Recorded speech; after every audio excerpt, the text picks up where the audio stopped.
Hey everyone, and welcome to Petland's Critter Care. Today Robert and I are going to be grooming some dogs. Now we've got a couple different guys with a couple different coats. Can you tell me about the different varieties of coats that dogs have? Well, it's really important that we know what type of coat our dog has so that we can look after his coat properly. And like you said, different dogs have all different kinds of coats. I've got a little Bichon Shih Tzu here, which is going to be a non-shedding dog. That's going to be a very full-coated and a long-haired dog. So we want to use a different type of a comb and a brush for this guy, certainly than we're going to use for our friend the Beagle here, which is a short-coated dog who's going to shed a little bit.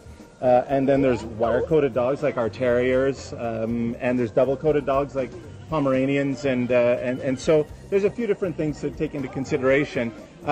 We should set up a regimen where we do groom our dogs on a fairly regular basis, yes, especially if we have a full-coated dog. And the other thing is that one of the things that we're going to find is that typically a male dog is going to be a little bit bigger. Yeah. He's also going to have a thicker, fuller, harder, and heavier coat than a female. And a female dog will tend to have a little finer coat, but she'll also tend to maybe shed a little bit more, and she'll also tend to mat up if she's one of these full-coated dogs. So a few things to consider. This is a neat little brush because it's rubber. So for your short-haired dogs like our Beagle, yeah, and our Chihuahua and our Basset Hounds and our Weimaraners and our Dalmatians, is that this will grab the short fur, right, and pull it out. Yeah. So we want to kind of comb them in a big circle and loosen up that hair, and then we comb it out. What else do you have? So rubber brush is nice and handy. This is a shedding blade, and these work great. Again, the rubber brush and the shedding blade also we can use on horses. Okay. And short-haired dogs with a comb like this. If you've got a dog that sheds a lot, use it outside, because otherwise you're gonna have hair all over your house.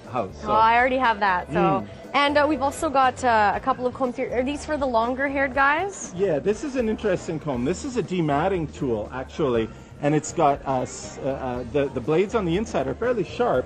And what happens with our short-haired or with our long-haired dogs, like our Shih Tzus and our Bichon Shih Tzus, is that we're going to get some mats, oftentimes right underneath behind the legs and stuff. And we want to be very careful. We don't want to cut them out. Yeah. So we want to pull them apart a little bit, and then we're going to use our little dematting tool, and we're just going to cut through the mat a few times, break it up, and then I can use my comb.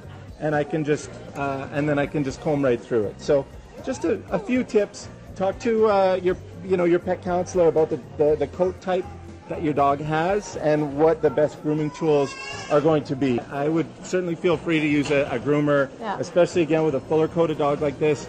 3 times a year, 4 times a year. Okay.